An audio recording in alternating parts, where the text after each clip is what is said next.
अपराजिता उत्तम मेद्य रसायन અને તેના આયુર્વેદિક પ્રયોગો।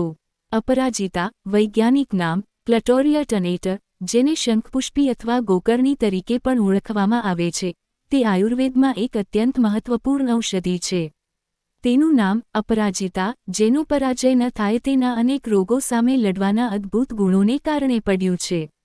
આયુર્વેદિક શાસ્ત્રોમાં તેને મેદ્ય રસાયણ એટલે કે બુદ્ધિ અને મગજને પોષણ આપનાર શ્રેષ્ઠ ટોનિક તરીકે વર્ણવવામાં આવ્યું છે।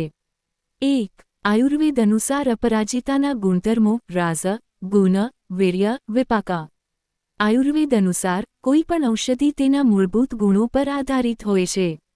સ્વાદ કટુ, તિક્ત, કષાય, તીખો, કડવો, તુરો। પાચન સુધારે છે અને કફ પિત્તને સંતુલિત કરે છે। ગુણ લઘુ, વૃક્ષ, હળવો, સૂકો, શરીરમાંથી અધિક ભેજ, કફ અને ઝેરી તત્વો દૂર કરે છે।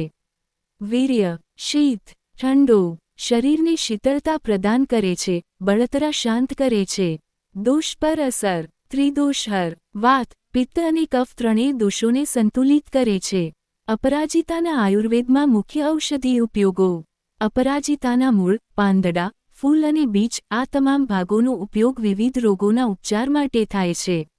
અંગ પ્રણાલી, રોગ સ્થિતિ, ઔષધીય કાર્ય, મગજ અને ચેતાતંત્ર, યાદશક્તિની નબળાઈ, ચિંતા, તણાવ, અનિદ્રા, માઇગ્રેન, માનસિક રોગો।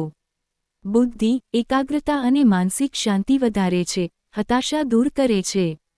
શ્વસનતંત્ર, અસ્થમા, લાંબા ગાળાની ઉધરસ, શરદી, ગળાના રોગો। કફને બહાર કાઢવામાં મદદ કરે છે, કફનાશક શ્વાસનળીને શાંત કરે છે। પાચનતંત્ર, કબજિયાત, અપચો, ઉબકા ઉલટી, પેટના અલ્સર।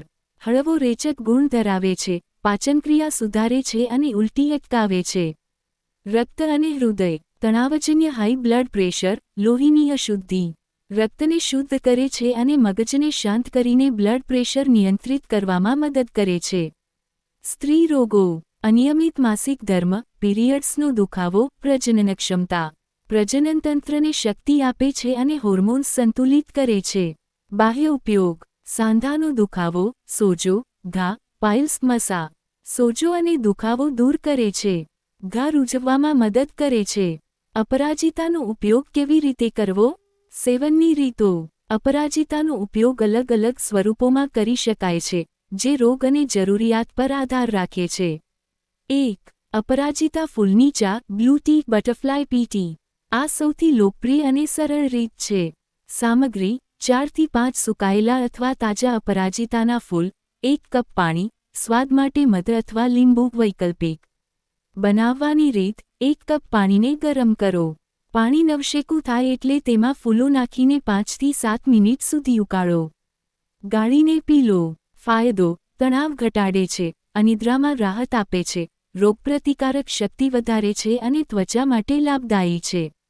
લીંબુ ઉમેરવાથી ચાનો રંગ વાદળીમાંથી જાંબલી થઈ જાય છે। 2. अपराजिता મૂળનું ચૂર્ણ, રૂટ પાવડર।